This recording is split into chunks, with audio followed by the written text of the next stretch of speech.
But welcome to Food Practice Weekly. This is Elena with foodpractice.com. I'm going to see a couple of familiar names and you're going to be awesome. But I wanted to share really quickly for those of you who are catching this on the replay, which most of you will. You're going to catch it on foodpractice.com or you're going to catch it on the YouTube channel. The reason why you're going to catch me probably commenting on a couple of people who come up on the screen is because I'm doing this live on Periscope. So for those of you who don't know what Periscope is, when you've watched this, go to foodpractice.com and on the main page, you've got the big buttons and then down below you've got the blog posts. But between those, there's a button called Food Practice Weekly Scope. Click on that and that'll give you a full explanation of what a Periscope is, how you can get on it, and how you can participate on the live scope, because these are fun. If you guys have questions now while we're talking, I know I've missed you so much too. If you guys have questions about what we're talking about, you can actually ask them live and I can answer them. So that's all about Periscope. Again, this is Elena with Food Practice Weekly.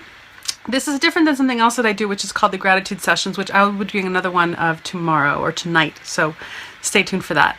Today, I really just wanted to talk about something that I read this morning and that I've been thinking a lot about because it's part of my own personal spiritual practice in a whole other realm, but it actually applies to food as well. And that's the whole principle of pleasure.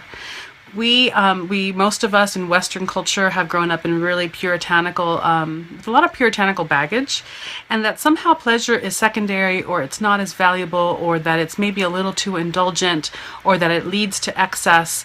And pleasure is good for the body. Pleasure tells you when you are really in true union with what you're doing. Pleasure brings you into the present. It eliminates this backward thinking or this forward thinking where you're anxious about something that may have happened or you're anxious about something that could happen. It literally, when you tune into what your body's feeling, when there is something pleasurable happening physically to you, and it's food, it's sex, it's exercise, it's, cuddling with a warm blanket, it could be anything. It could be the breeze on your face. When you tune into what that feels like, you have no other option mentally, intellectually, and spiritually than to be present, because you're just in the sensation.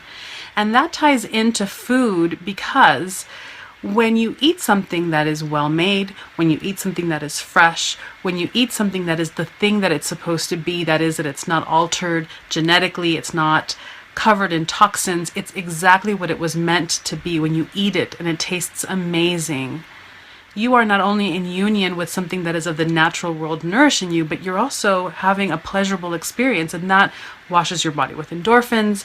It keeps you in the moment. It amplifies the significance of the moment that you are having with your food. It's powerful, powerful stuff, you guys. And that brings up something else that I'm not going to talk about here, but it's definitely something to talk about later. There's an article running around about how people, especially in the Western culture in the United States, have zero idea. Hi, Antoinette, and I think that you actually reposted this article that I'm talking about.